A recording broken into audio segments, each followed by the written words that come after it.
تو چپ کر کے بیٹھ جائیں گے.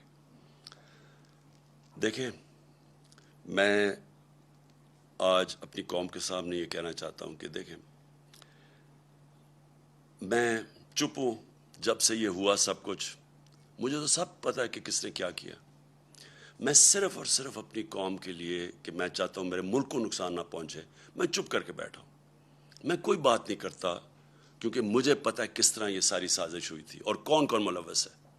میں نے ایک ٹیپ بھی ایک ویڈیو بنائی ہوئی ہے، محفوظ جگہ پہ رکھی ہے کہ اگر مجھے کچھ ہوتا ہے تو وہ بھی پبلک کو پتہ چلے گا کہ کون کون کیریکٹرز نے کیا کیا کیا. یہ جو ملک کو، اس ملک سے جو اتنی بڑی غداری کی ہے وہ کس کس نے کی ہے. لیکن اگر اسی طرح ہمیں دیوار کے ساتھ لگا دیا گیا اور اسی طرح یہ ہراساں کیا گیا تو میں مجبور ہوں گا، پھر میں بولوں گا، میں پھر سب کچھ قوم کے سامنے رکھ دوں گا کہ کیا ہوا.